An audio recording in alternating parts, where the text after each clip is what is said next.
Hello everyone, and welcome back. As always, I'm Killian Hobbs, the news editor for the Being Libertarian family of publications, which includes beinglibertarian.com, think-liberty.com, and rationalstandard.com, as well as the managing editor specifically for think-liberty.com. More importantly, I'm your host of the show here, Coffee Shop Philosophy. As always, you can follow us on all social media feeds, check out our shop, follow us wherever you do for your podcasts, for all the different podcasts we have that come out throughout the week, and go to YouTube or whichever other place that you go to watch some of the videos that we produce as well. I'm going to get this more concise as the week goes on. I'm going to find a way to make this a little bit more concise. I'm sure I can find a way to make it better. But anyway, for today's episode, I have nothing. Just that's it. I got nothing. It was a great episode. Talk to you later. No, when I was trying to come up with ideas for this particular episode, I noticed myself drawing a little bit of a blank. And the reason that was happening was because I wanted to touch on a topic that, A, I had enough of an understanding on to make sure that I could communicate properly to you, the audience, as well as something that you haven't heard before. The problem with doing this, either myself or a few episodes that I've done, or just some of the publications that I work with and everything else, a lot of the ideas that are going to come out have been discussed ad nauseum. I mean, if you've come across my podcast somehow, then chances are a lot of the things that I discuss are not news to you, or at least are not completely unique ideas. I hope some of what I come up with is either a unique slant on it, or maybe a piece of information you might not have had before, but a good portion of what I discuss, or what's discussed on these other podcasts, usually are things that have been out there for a while.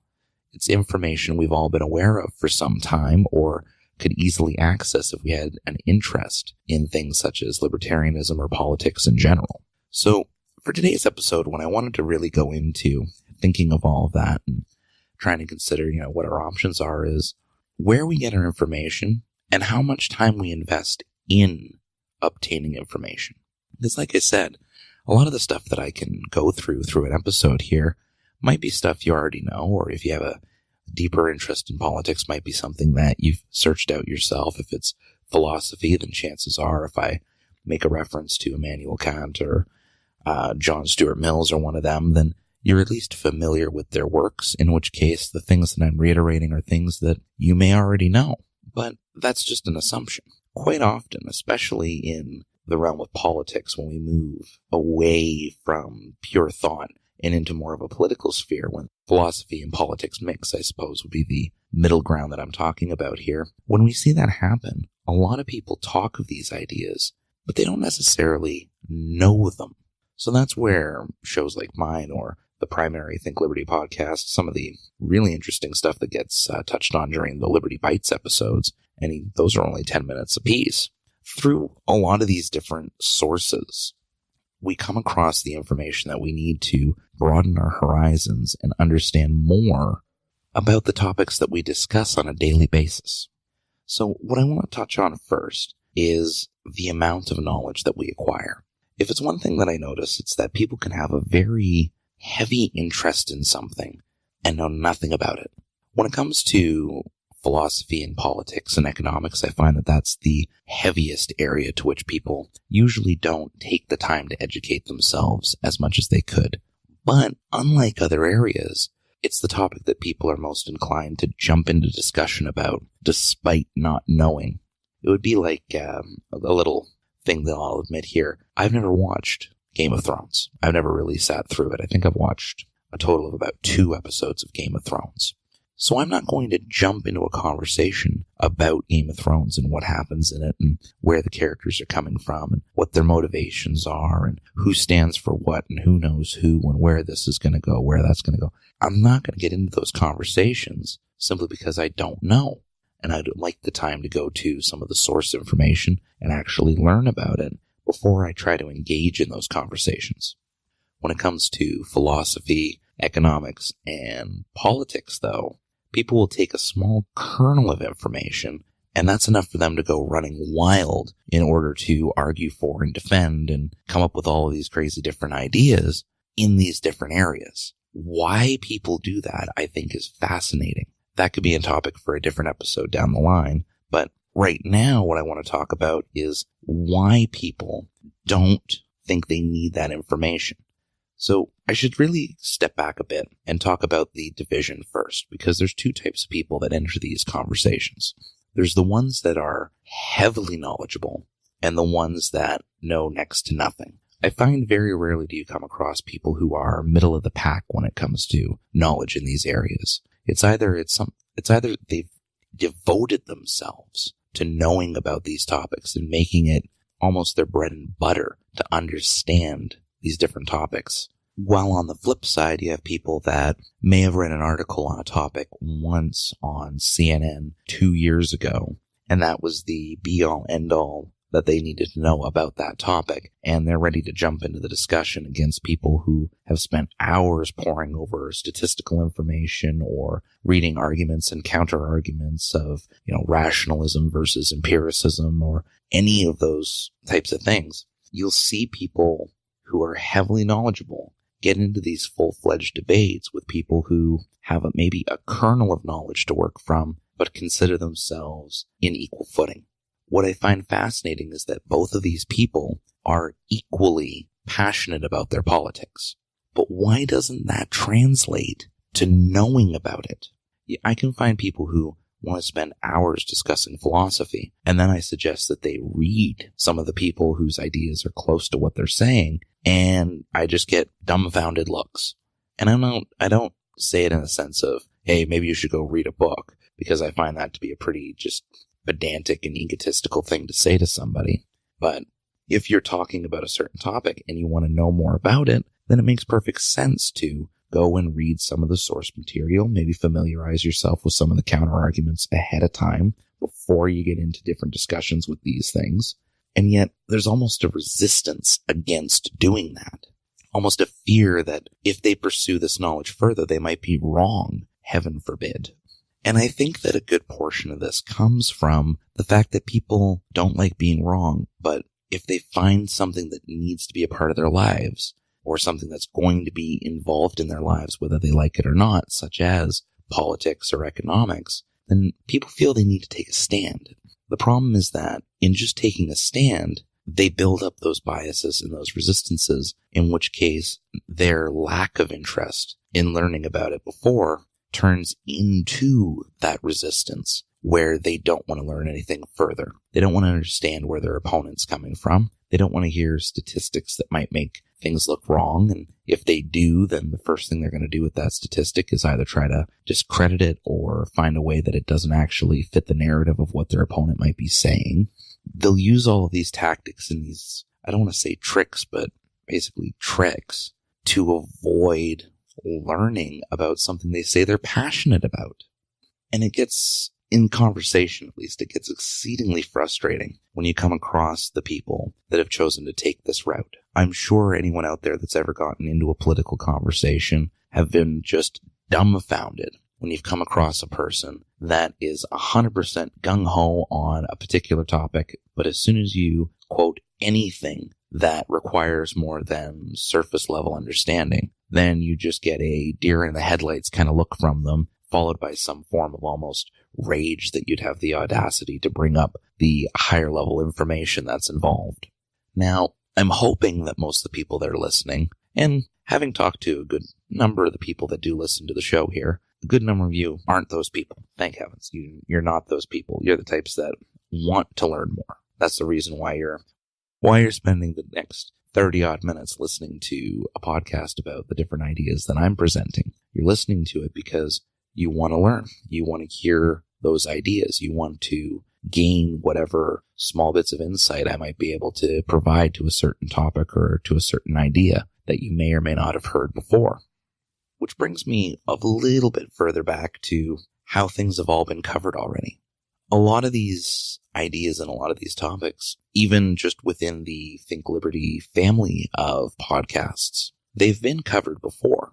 I mean, I'm willing to bet that there hasn't been an episode where someone's done a full breakdown of Immanuel Kant's Critique of Pure Reason, or has actually gone through all of the finer details of the works of Bookchin or something like that, which is a task I might take on in the future, by the way, so keep your eyes and ears out for that one. But a lot of the key things that fit the network that we have here regarding libertarianism or anarchism or primarily American politics or anything else have you, they've been discussed. They've been talked about. We've gone through them. Now, that doesn't mean that everyone knows everything that we're talking about. I don't expect everyone to go through all 100 hours of everything that we've recorded so far on all these different topics, just the same as I don't expect everyone to read every book that's ever been written on any form of anarchism.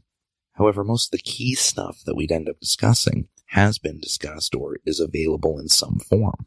So when we're in the realm of philosophy and of politics and of economics, a lot of the things that come out or a lot of the ideas that are formed usually aren't all that groundbreaking. They're not completely new or not completely life-altering or changed. They are something that existed already and something that's simply been either mildly improved on or framed in a way that makes more sense than the last person who framed it that way. I'll use technology to explain the idea. We see with a lot of technological developments that there's very few completely new ideas. A lot of it is simply building up on previous technologies and adding a new idea to them. So, for example, if you go through, say, cellular technology, you can go back as far as the old radio towers, the backpack sets the military used to carry, it going into more mobile versions that were on trains, and follow it down the chain until you have the idea of a modern cell phone. But jumping ahead a few years, you can see the idea of the Palm Pilot evolving into the BlackBerry, because someone took the idea of taking a computer, simplifying it down to a portable version, and then someone else came along and said, that sounds great, let's make it make phone calls. Let's make it take emails. Let's make it do all these other things. Then that evolved into, okay, let's add the simplicity of an average computer interface to it, and boom, Apple comes out with the first iPhone. Then that expands in the app market where all of these ideas for programs all of a sudden become apps instead of computer programs. And the ideas evolve and evolve and evolve until we have the types of phones we have now. TVs are great. Here, we can fit them on smaller screens. Let's add those ideas together, and now people can watch videos constantly from their mobile devices. In fact, most websites, it's almost a prerequisite of being a website that people visit, that it has to be customized and designed to be mobile friendly. So we see with technology and a lot of other things, these ideas that just kind of grow out of each other rather than being something completely new and interesting. Going back to the knowledge piece, it's the same thing with a lot of the areas that we study or look into. Very rarely is there a philosophical breakthrough or an ethical breakthrough. You're not going to really see a major economics breakthrough either, because a lot of it is simply building off of the ideas that existed before.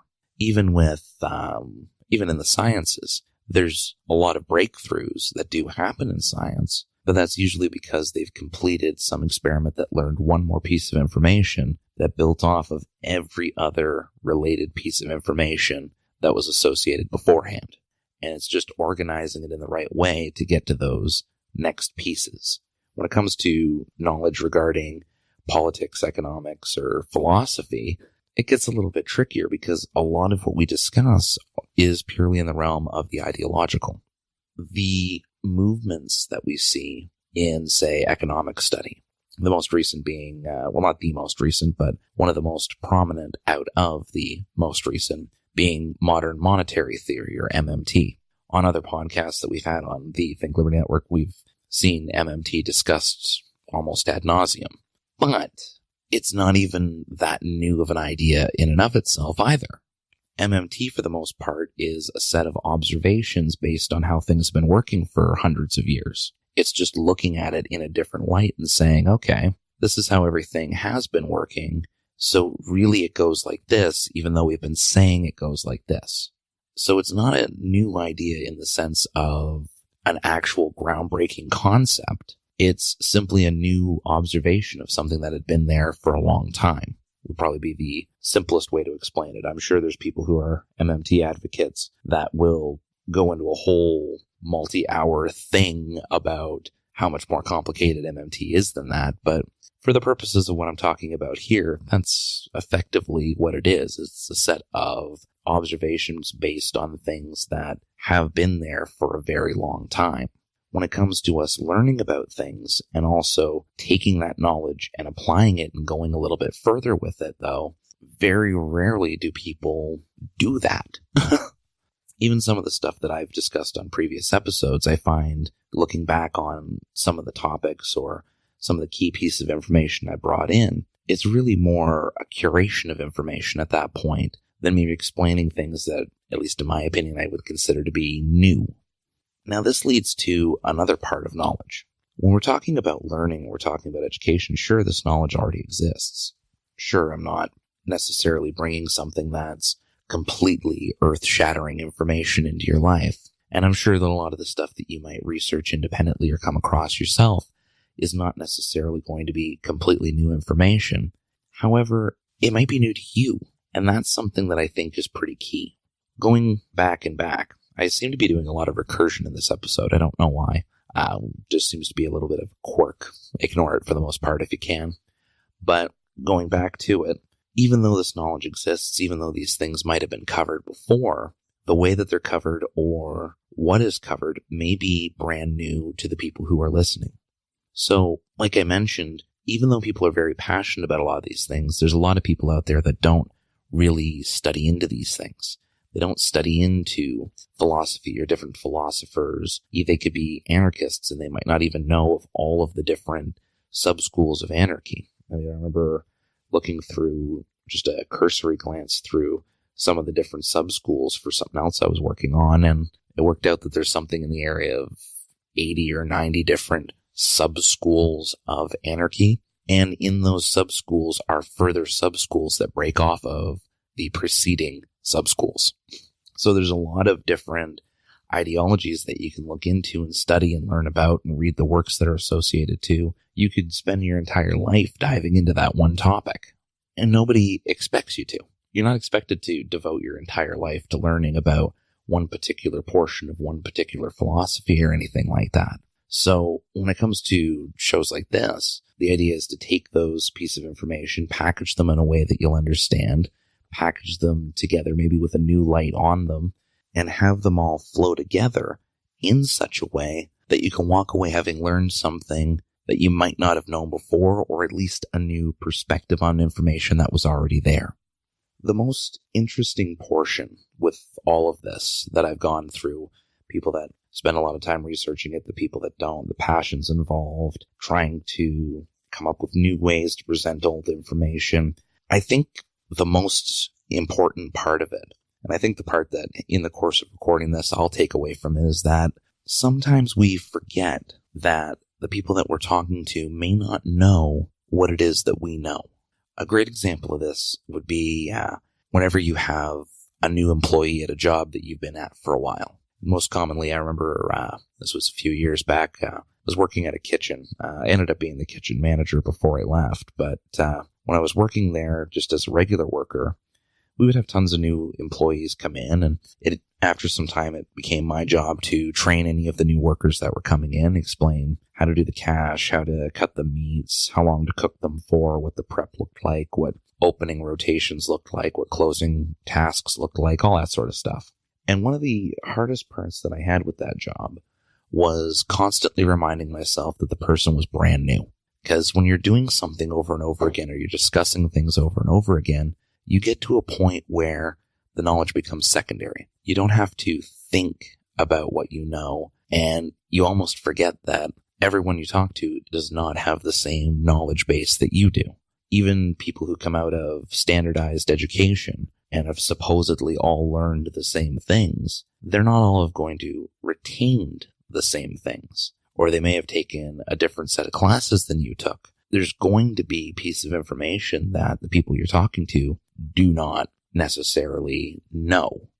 In the case of the new worker or new employee, they might be passionate about working there, or at the very least excited to have a new job and wanting to learn and wanting to, put their best foot out there because they're at somewhere that's going to pay them, or somewhere they think they can move up, or whatever other vision they have of working where they're working. Some people walk in with an honest face and say that, yeah, this is just a paycheck, but you get through who's who in those sorts of situations pretty easily, to the point that they're coming in not knowing the things that you need to teach them.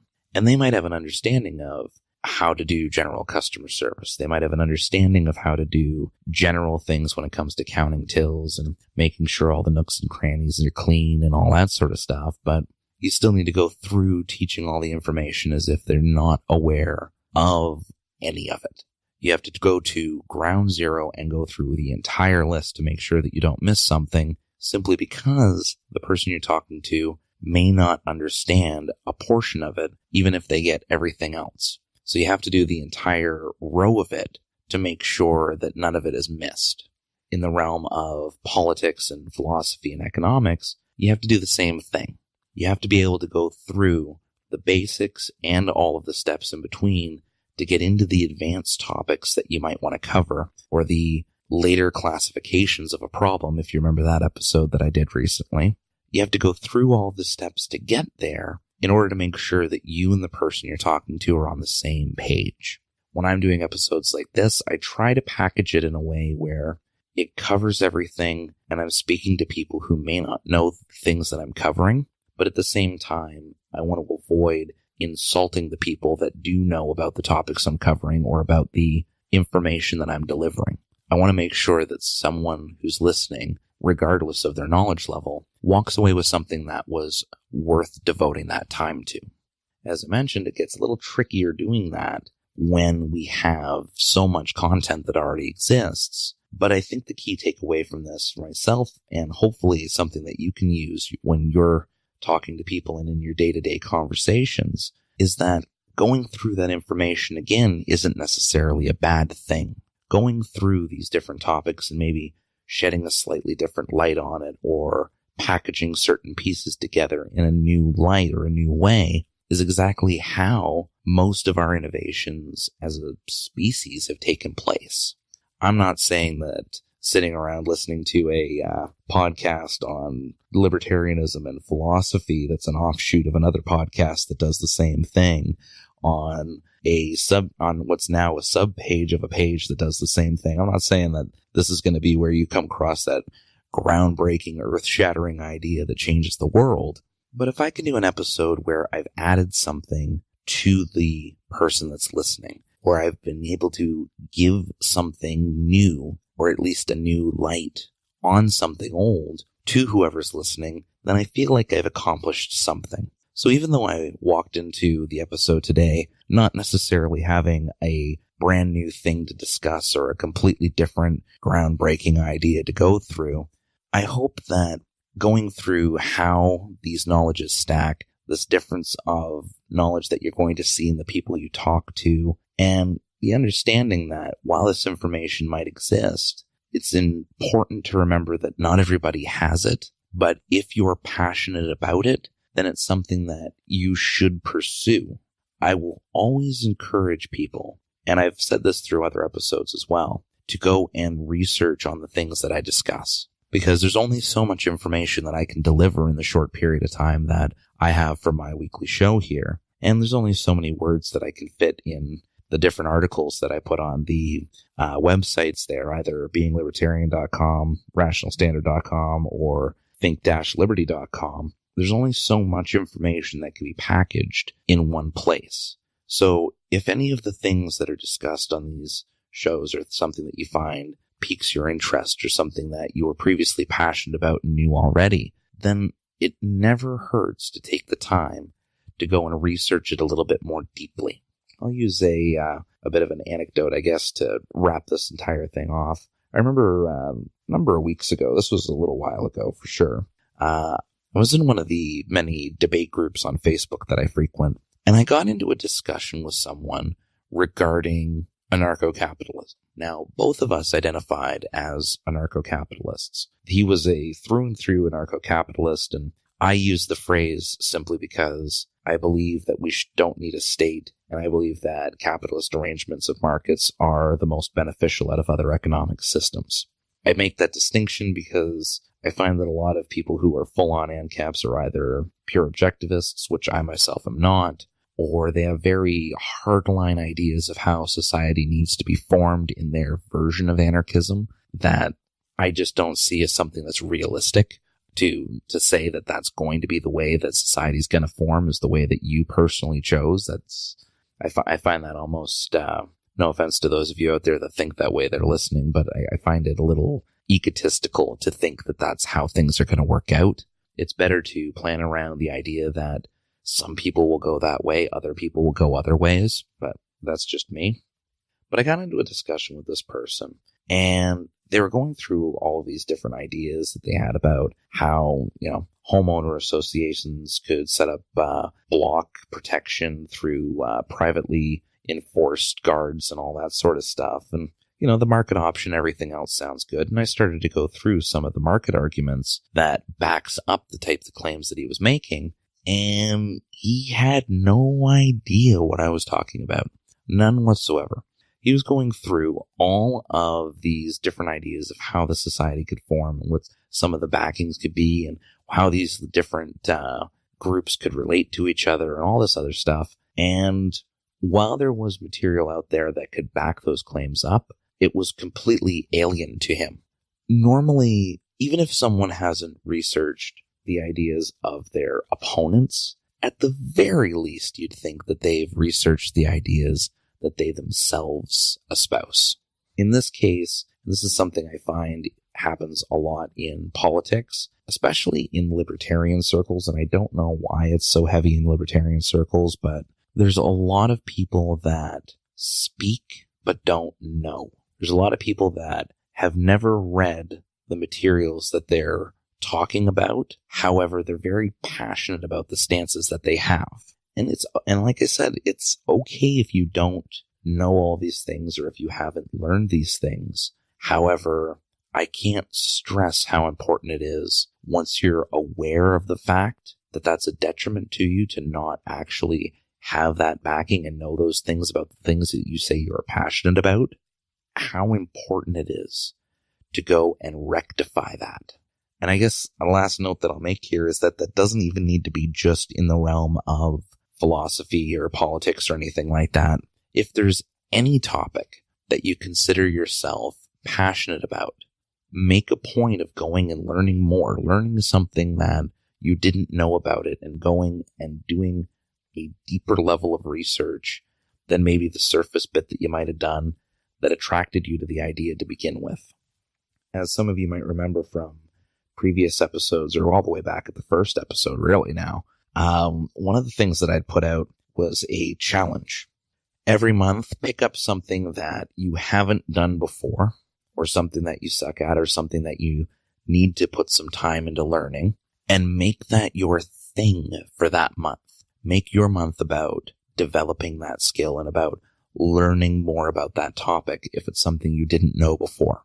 I've continued to do this month after month after month for quite a few years at this point. It's been, I want to say almost 10 years I've been doing this now that I think about it. But when you go through this process of monthly learning, it puts your brain in a state where you're constantly ready to learn more, even when it's not the topic that you picked. Now, I didn't hear back from that many people when I was first doing it and I first put this challenge out, but there's a lot more people that listen to the show now, and I'm always happy and thankful to have more people out there listening to the episodes that I put out here on a weekly basis. I would suggest for December, if you are deciding to take on this challenge, to pick one of those things that you're passionate about that realistically you don't know that much about. Be super critical about yourself when it comes to these things. You could be really passionate about economics, but if you don't understand economic modeling and some of the math or some of the sociological, behavioral science that goes into it, make that your thing for December. Make December the month where you take that thing you're passionate about and you turn it from simply being the passionate one into being a full-on subject matter expert. Dive into learning about the things that you care about, and if there's things that relate to them that you're not aware of, pick one of those and dive right into it. For anyone that takes on this challenge, at the end of December, once all said and done, I'll go through and name out everyone who took part in this and give my congratulations to each and every one of you that do. You can reach me directly at killian.hobbs@think-liberty.com. If you send me an email stating what your plan is for December, or what item you're going to go after in December, then for everyone that goes through it, and I will make a point of keeping in contact with you to see how your progress is coming and see what you've learned and find out all of these things that you're now becoming aware of. Let me know what it is that you've learned. And then once it comes time to wrap up December and I'm putting out the last episode for Coffee Shop Philosophy for the year, actually with how the year ends, it may be the first episode of 2019, depending on how things line up. I'll go through everyone that participated in this and name everyone out and congratulate each and every one of you for how far you've come along. To wrap this episode up, though, you can learn more from our family of publications by going to the 3 websites listed at the beginning of the episode and clicking the little subscribe bell so that you get the daily notifications of the articles that come out. Obviously, you can listen to the other podcasts that are available on the Think Liberty Network, the ones that are put out by Being Libertarian, and the ones that are put out by the Rational Standard as well. And I think I covered all the other plugs early on, so that should just about cover it. I'm going to have to remember how I did this for the next episode so I can save time on the whole plug aspect, so I'm not going on and on and on about it. Except for the fact that I just went on and on and on explaining how I'm not going to go on and on about the plug. So I just completely nullified everything that I bothered to do there. Anyway, if you liked what you heard and you'd like to hear more, I'll see you again next week.